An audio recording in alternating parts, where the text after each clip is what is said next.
Hello, this is my video for the Common Core assignment for school law.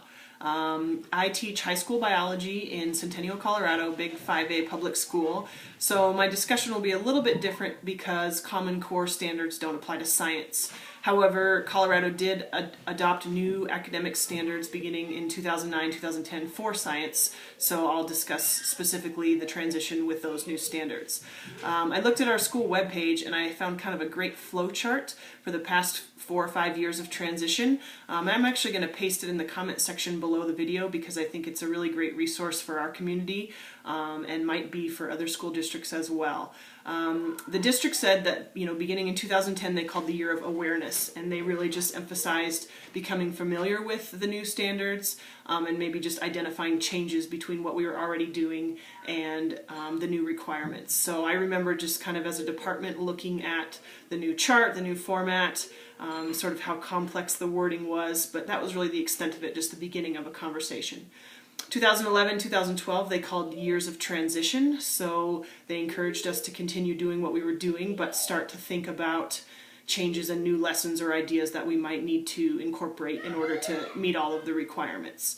I remember again in department meetings we sort of adopted a traffic light system, and we used the color green. We went through the standards line by line, and green was anything that we were already doing well and felt like we could just continue. Yellow were things we did but maybe needed to improve based on the new standards.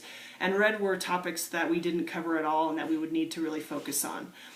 This year, 2013, is the year of implementation, and so it says that they want us to teach with the idea of mastery of the new standards that are listed.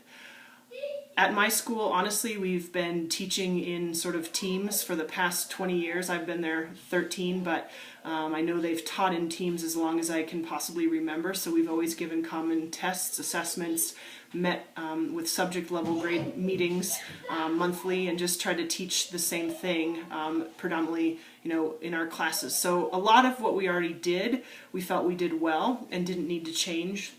But just as one example, we felt pretty thin in the area of ecology, so this year we added a project. As students studied animals, we added a place in the world, and they learned all about the biotic and abiotic factors of that place, and we felt that kind of sufficiently addressed that area that we were lacking in prior to the new standards.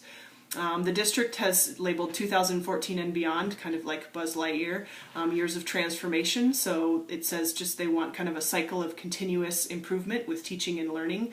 And I think that we kind of already do that really well. We really always are looking at what's best for kids and how we can improve what we're already doing. So I guess if I were an administrator, I would really just do what our district has done and kind of leave it in the hands of the teachers and the departments to really look over the standards and make sure that that's what's being addressed in the classroom.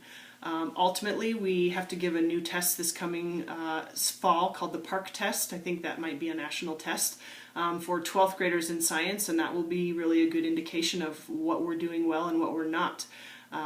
So I guess, again, administratively, I might use that test and the results of that test to determine how effective my teachers in the building were at enforcing and teaching the standards. So if they weren't, then maybe we could reevaluate and look at better ways to do things. But if test results came back at a high level, then I would just let the teachers continue to, do their job and trust their professionalism. So those are my thoughts on the Common Core and kind of what we do at our school. Thanks.